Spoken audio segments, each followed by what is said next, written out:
हरे कृष्णा। राधे राधे। हम सभी साधक श्री चैतन्य महाप्रभु की चरितावली श्रवण कर रहे हैं। प्रसंग है वासुदेव कुष्ठी का उद्धार। जिन्होंने दयाद्र होकर वासुदेव नामक भक्त के गलित कुष्ठ को नष्ट करके उसे सुंदर रूप प्रदान किया और भगवत भक्ति देकर उसे संतुष्ट कर दिया, ऐसे स्वनाम धन्य श्री चैतन्य देव को हम प्रणाम करते हैं। जीवन में मस्ती ही संसारी लोगों के मान अपमान की परवाह ना हो, किसी नियत स्थान में नियत समय पर पहुंचने का दृढ़ संकल्प ना हो और किसी विशेष स्थान में ममत्व ना हो, बस तभी तो यात्रा में मजा मिलता है। ऐसे यात्री का जीवन स्वाभाविक ही तपोमय जीवन होगा और प्राणी मात्र के प्रति उसके हृदय में प्रेम तथा ममता के भाव होंगे। असल में ऐसे ही लोगों की यात्रा सफल यात्रा कही जा सकती है। ऐसे यात्री नरदेहधारी नारायण हैं। उनकी पदधूलि से देश पावन बन जाते हैं, पृथ्वी पवित्र हो जाती है, तीर्थों की कालीमा धुल जाती है और रास्ते के किनारे के नगरवासी स्त्री पुरुष कृतार्थ हो जाते हैं। माँ वसुंधरे, अनेक रत्नों को दबाए रहने से तुझे इतना सुख कभी न मिलता होगा जितना कि इन सब समर्थ ईश्वरों के पदाघात से। तीर्थों का तीर्थत्व तो अभी तक ज्यों का त्यों ही अक्षुण्ण बना हुआ है। इसका सर्वप्रधान कारण यही है कि ऐसे महानुभाव तीर्थों में आकर अपने पाद स्पर्श से तीर्थों में एकत्रित हुए पापों को भस्म कर देते हैं, जिससे तीर्थ फिर ज्यों के त्यों ही निर्मल हो जाते हैं। महाप्रभु चैतन्य देव दक्षिण की ओर यात्रा कर रहे हैं। वे जिस ग्राम में होकर निकलते उसी में उच्च स्वर से भगवान नामों का उद्घोष करते जाते। उन हृदयग्राही सुमधुर भगवान नामों को प्रभु की चित्ताकर्षक मनोहर वाणी द्वारा सुनकर ग्रामों के झुंड स्त्री पुरुष आकर प्रभु को घेर लेते। महाप्रभु उनके बीच में खड़े होकर कहते, हरि बोल बोल हरि बोल, मुकुंद माधव गोविंद बोल। प्रभु के स्वर में स्वर मिलाकर छोटे छोटे बच्चे ताली बजाकर जोरों के साथ नाचते हुए कहने लगे, हरि बोल बोल हरि बोल, मुकुंद माधव गोविंद बोल। बच्चों के साथ बड़े भी गाने लगते और बहुत से तो पागलों की तरह नृत्य ही करने लगते।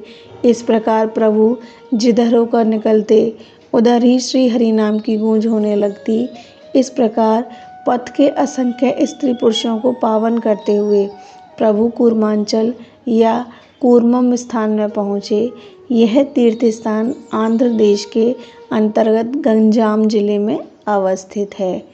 कहते हैं कि पूर्व काल में जगन्नाथ जी जाते हुए भगवान रामानुजाचार्य यहाँ ठहरे थे। पहले तो उन्हें कूर्म भगवान की मूर्ति शिव रूप से प्रतीत हुई और पीछे उन्होंने विष्णु रूप समझकर कूर्म भगवान की सेवा की। पीछे से यह स्थान माधव संप्रदाय वाले महात्माओं के अधिकार में आ गया। दक्षिण देश में इस तीर्थ की बड़ी भारी प्रतिष्ठा है। प्रभु ने मंदिर में पहुंचकर कूर्म भगवान के दर्शन किए और वे आनंद में विह्वल होकर नृत्य करने लगे। प्रभु के अलौकिक नृत्य को देखकर कूर्म निवासी बहुत से नर नारी वहां एकत्रित होकर प्रभु के देव दुर्लभ दर्शनों से अपने नेत्रों को सार्थक करने लगे।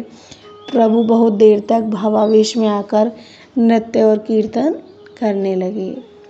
जब बहुत देर के अनंतर प्रभु वहीं नृत्य करते करते बैठ गए, तब उन दर्शकों में से कूर्म नाम का एक सदाचारी वैष्णव ब्राह्मण प्रभु के समीप आया और प्रभु को प्रणाम करके उसने दोनों हाथों की अंजलि बांधे हुए निवेदन किया, भगवान आपके दर्शनों से आज हम सभी पूर्ववासी कृतार्थ हुए। आप जैसे महापुरुष यदा कदा ही ऐसे तीर्थों को अपनी पदधूलियों से पावन बनाने के लिए पधारते हैं। लोक के कल्याण के ही निमित्त आप जैसे संत महात्माओं का देशाटन होता है। गृहस्थियों के घरों को पावन करना ही आपकी यात्रा का प्रधान उद्देश्य है। मैं अत्यंत ही निर्धन, दीन, हीन, कंगाल ब्राह्मण बंधु हूँ। भगवान यदि अपनी चरण रज से मेरे घर को पावन बना सकें। तो मेरे ऊपर अत्यंत ही अनुग्रह हो। नाथ, मैं आपके चरणों में सिर से प्रणाम करता हुआ प्रार्थना करता हूँ कि आप मेरी इस प्रार्थना को अवश्य ही स्वीकार करें। प्रभु ने प्रसन्नता प्रकट करते हुए कहा, विप्रवर, आप कैसी बातें कर रहे हैं? ब्राह्मण तो साक्षात श्री हरि के मुख हैं। आप जैसे विनयी वैष्णव ब्राह्मण का आतिथ्य ग्रहण करने में तो मैं अपना अहोभाग्य समझता हूँ।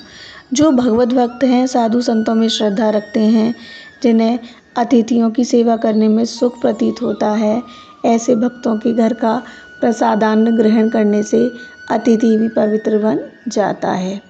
ऐसे आतिथ्य से अतिथि और आतिथ्य करने वाला दोनों ही धन्य हो जाते हैं। इसलिए मैं आपका आतिथ्य अवश्य ही ग्रहण करूँगा।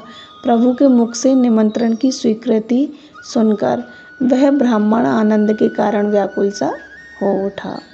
वह उसी समय अस्त व्यस्त भाव से अपने घर गया और अपनी ब्राह्मणी से कहकर उसने महाप्रभु के लिए भांति भांति के उत्तमोत्तम पदार्थ बनवाई। पति प्राणा स्त्री साध्वी ब्राह्मणी ने बात की बात में नाना भांति के व्यंजन बनाकर पति से प्रभु को बुला लाने का अनुरोध किया। भोजन को तैयार देखकर ब्राह्मण जल्दी से प्रभु को बुला लाया। घर पर आते ही उसने हाथों से प्रभु के पाद बत्तियों को पखारा और उस पादोदक को स्वयं पान किया तथा परिवार भर को पिलाया। इसके अनंतर सुंदर से आसन पर प्रभु को बिठाकर धीरे धीरे भगवान का प्रसाद ला लाकर प्रभु के सामने रखने लगा। उस प्रेम में पगे हुए भांति के सुंदर सुस्वादी पदार्थों को देखकर और उनके ऊपर सुंदर तुलसी मंजरी का अवलोकन करके प्रभु अत्यंत ही प्रसन्न हुए और श्री हरि का स्मरण करते हुए उन्होंने प्रसाद पाया। प्रभु के प्रसाद पा लेने पर ब्राह्मण ने दूसरी ओर प्रभु के विश्राम की व्यवस्था कर दी और प्रभु के अवशेष अन्न को प्रसाद समझकर ब्राह्मण ने अपने संपूर्ण परिवार के सहित उस अन्न को ग्रहण किया। महाप्रभु एक और विश्राम कर रहे थे। कूर्म ब्राह्मण धीरे धीरे प्रभु के पैरों को दबाने लगा। पैरों को दबाते दबाते उसने कहा, प्रभु, यह गृहस्थ का जंजाल तो बड़ा ही बुरा है। इसमें रहकर भगवान चिंतन हो ही नहीं सकता। अब तो मैं इस माया जाल से बहुत ही ऊब गया हूँ। अब मेरा जैसे भी समझें उद्धार कीजिए और अपने चरणों की शरण प्रदान कीजिए। यहीं श्री चरणों में विनम्र प्रार्थना है। प्रभु ने ब्राह्मण के प्रति प्रेम प्रदर्शित करते हुए कहा, विप्रवर, भगवत सेवा समझकर ही तुम घर के सभी कामों को करते रहो। घर में रहकर ही कृष्ण कीर्तन करो और अन्य लोगों को भी इसका उपदेश करो। मैं दक्षिण की यात्रा समाप्त करके जब तक पुरी की ओर लौट कर न आऊँ, तब तक तुम यहीं रहकर भगवान नामों का संकीर्तन और प्रचार करते रहो। प्रभु की इन बातों से ब्राह्मणों को कुछ संतोष हुआ और उसने उसी समय भगवान नाम संकीर्तन करने का निश्चय कर लिया। उस रात्रि प्रभु उस महाभाग कूर्म ब्राह्मण के ही घर में रहे। प्रातःकाल नित्य कर्म से निवृत्त होकर प्रभु ने आगे के लिए प्रस्थान किया। कूर्म बहुत दूर तक प्रभु को पहुंचाने के लिए उनके साथ ही साथ ग्राम से बाहर तक गया। जब प्रभु ने बार बार उससे लौट जाने का आग्रह किया, तब वह अत्यंत ही दुखित चित्त से रुदन करता हुआ ग्राम की ओर लौट आया। उसी ग्राम में वासुदेव नामक एक परम वैष्णव ब्राह्मण रहता था। उसकी साधी महात्माओं के चरणों में अत्यधिक प्रीति थी। जहाँ भी किसी साधु महात्मा के आगमन का समाचार पाता, वहीं आकर वह उनकी दूर से चरण वंदना करता। प्रारब्ध कर्मों से उस परम भागवत वैष्णव के संपूर्ण अंग में गलित कुष्ठ हो गया था। इससे उसे तनिक भी क्लेश नहीं होता था। वह इसे प्रारब्ध कर्मों का भोग समझकर प्रसन्नतापूर्वक सहन करता था। उससे संपूर्ण अंगों में घाव हो गए थे और उसमें कीड़े पड़ गए थे। वासुदेव उन कीड़ों को निकालने की कोशिश नहीं करता। यही नहीं, किंतु जो कीड़ा आप से आप ही निकलकर पृथ्वी पर गिर पड़ता, उसे उठाकर वह फिर ज्यों का त्यों ही अपने शरीर के घाव में रख लेता और पुचकारता हुआ कहता, भैया, तुम पृथ्वी पर कहाँ जाओगे? किसी के पैरों के नीचे कुचल जाओगे। इसलिए यहीं रहो। यहाँ खाने को भी आहार मिलता रहेगा। संसारी लोग उसके इस व्यवहार को देखकर हंसते और उसे पागल बताते, किंतु उसे संसारी लोगों की परवाह ही नहीं थी। वह तो अपने प्यारे को प्रसन्न करना चाहता था। संसार यदि बकता है तो बकने दो, उसकी दृष्टि में संसार पागल है और संसार की दृष्टि में वह पागल है।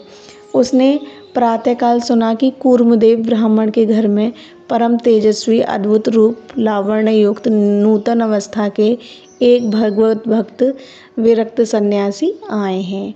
उनके दर्शन मात्र से ही हृदय में पवित्र भावों का संचार होने लगता है और जिह्वा आपसे ही आप श्री हरि हरि पुकारने लगती है। इतना सुनते ही वासुदेव उसी समय महाप्रभु के दर्शनों के लिए कूर्म ब्राह्मण के घर दौड़ा आया। वहाँ जाकर उसे पता चला कि प्रभु तो अभी थोड़ी ही देर पहले यहाँ से आगे के लिए चले गए हैं। इतना सुनते ही वह कुष्ठी ब्राह्मण भक्त मूर्छित होकर भूमि पर गिर पड़ा और करुण स्वर में रुदन करते हुए विलाप करने लगा। हाय, मैं ऐसा हतभागी निकला कि प्रभु के दर्शनों से भी वंचित रह गया। हे जगतपते, मेरी रक्षा करो। हे अस्टर शरण, इस लोकोनिंदित दीनहीन कंगाल के ऊपर कृपा करके अपने दर्शनों से इस अधम को कृतार्थ करो। हे अंतर्यामिन, आप तो घट घट की जानने वाले हैं। आप ही साधु संत भक्त और सन्यासी आदि वेशों से पृथ्वी पर पर्यटन करते हुए संसारी कीचड़ में सने निराश्रित जीवों का उद्धार करते फिरते हैं। भगवान, मेरा तो कोई दूसरा आश्रय ही नहीं। कुटुंब परिवार वालों ने मेरा परित्याग कर दिया। समाज में अस्पृश्य समझा जाता हूँ। कोई भी मुझसे बात नहीं करता। बस केवल आप ही मेरे आश्रय स्थान हैं।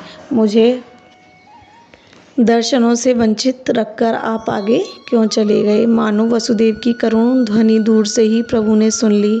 वे सहसा रास्ते से ही लौट पड़े और कूर्म के घर जाकर रोते हुए वासुदेव को बड़े प्रेम से उन्होंने हृदय से लगा लिया। भय के कारण कांपता हुआ और जोरों से पीछे की ओर हटता हुआ वासुदेव कहने लगा, भगवान, आप मेरा स्पर्श ना करें।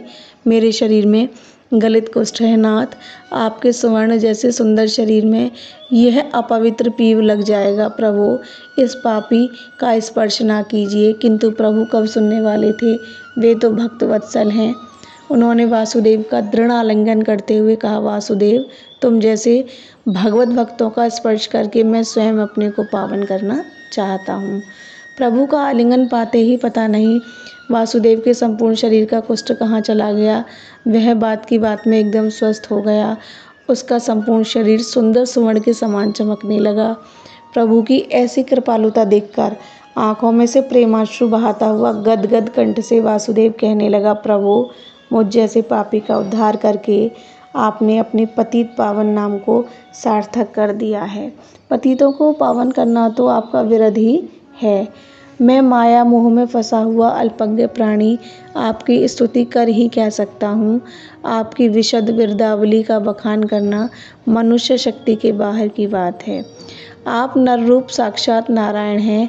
आप प्रच्छन्न वेशधारी श्री हरि हैं। आपकी महिमा अपार है। शेषनाग जी सहस्त्र फणों से सृष्टि के अंत तक भी आपके गुणों का बखान नहीं कर सकते। इतना कहते कहते उसका कंठ भर आया। आगे वह कुछ भी नहीं कह सका और मूर्छित होकर प्रभु के पैरों के समीप गिर पड़ा। प्रभु ने उसे अपने हाथ से उठाया और भगवान नाम का उपदेश करते हुए नित्य प्रति कृष्ण कीर्तन करते रहने की शिक्षा दी। इस प्रकार दोनों ब्राह्मणों को प्रेम से आलिंगन करके प्रभु फिर वहां से आगे की ओर चल दिए। कूर्मांचल तीर्थ से चलकर प्रभु नाना ग्रामों में होते हुए जियड़ नृसिंह नामक तीर्थ में पहुँचे। वहाँ नरसिंह भगवान की स्तुति प्रार्थना करके बहुत देर तक संकीर्तन करते रहे और पूर्व की ही भांति रास्ते के सभी लोगों को भगवान नाम का उपदेश करते हुए प्रभु पुण्य तोया गोदावरी नदी के तट पर पहुँचे। उस स्थान की प्राकृतिक छटा देखकर प्रभु का मन नृत्य करने लगा। उन्हें एकदम वृंदावन का भान होने लगा। वे सोचने लगे, सार्वभौम भट्टाचार्य ने यहाँ पर रामानंद राय से मिलने के लिए कहा था। वे यहाँ के शासनकर्ता राजा हैं। उनसे किस प्रकार भेंट हो सकेगी? यही सोचते विचारते प्रभु गोदावरी के बिल्कुल तट पर पहुंच गए और वहां आकर एक स्थान पर बैठ गए। यह प्रसंग अब यहीं विश्राम लेता है। हरे कृष्णा, राधे राधे।